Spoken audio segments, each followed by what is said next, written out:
reste à 5. C'est avec un immense plaisir et surtout un très grand honneur que je me retrouve parmi vous.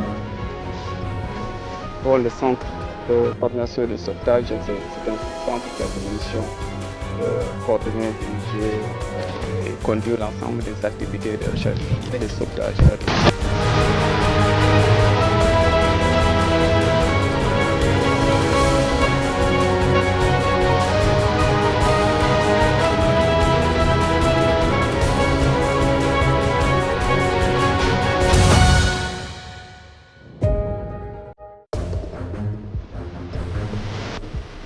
Donc, je voudrais, au nom du chef d'état-major de l'armée de l'air, le général El Niang, remercier d'abord l'ANACIM d'avoir bien voulu vraiment nous accueillir ici dans ces locaux.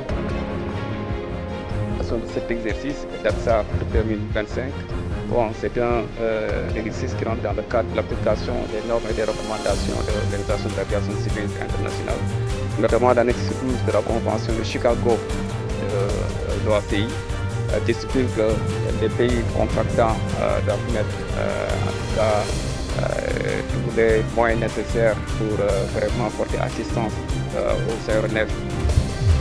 Oui, l'ANACIM, en tant qu'autorité nationale de l'aviation civile, est responsable de la mise en œuvre de la réglementation nationale, mais également elle doit s'assurer que toutes les entités sont conformes aux procédures qui ont été édictées. Alors, DAPSAR, comme vous l'avez dit, comme le DG de l'ANACIM vient de le rappeler, est un exercice de grandeur nature. Il faut comprendre qu'il y a différents types d'exercices. Il y en a 3 exactement. Il y a des exercices de communication qui consistent à vérifier chaque mois au niveau du centre de coordination et de sauvetage si tous les contacts que nous avons marchent effectivement. Après, il y a ce qu'on appelle des exercices de coordination, qu'on appelle les tabletop en anglais, qui consistent à faire des simulations, mais sans déploiement de vol. Et enfin, il y a ce type d'exercice qu'on appelle un exercice grandeur nature, où on simule, pour cet exercice précis, le crash d'un avion. On déploie des unités pour faire les recherches, on déploie des unités pour faire le sauvetage.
Mais toutes les forces de défense et de sécurité sont en place. Vous voyez que la Brigade nationale des sapeurs-pompiers a joué en fait un rôle extrêmement important dans le processus de secours. La gendarmerie qui était sur les lieux en premier ont pu sécuriser la zone de crasse. Il y a aussi nos camarades de la marine qui sont occupés de la recherche en mer. En gros, on se rend compte que toutes les forces de défense et de sécurité ont été impliquées dans ces opérations. L'exercice nous a permis de réadapter nos positions et de voir quels sont les manquements, quelles sont les recommandations fortes qu'il faut tirer, mais en matière d'organisation de secours et de la direction des secours, comment assurer une bonne gestion du PC de crise, qui est un élément important en période de gestion de crise. Parce qu'il s'agit d'un crash en mer, en milieu terrestre, il fallait que l'armée de l'air soit à nos côtés pour nous accompagner et donner le maximum de moyens. L'ANACIM aussi qui nous fournit l'essentiel des informations dont on a besoin.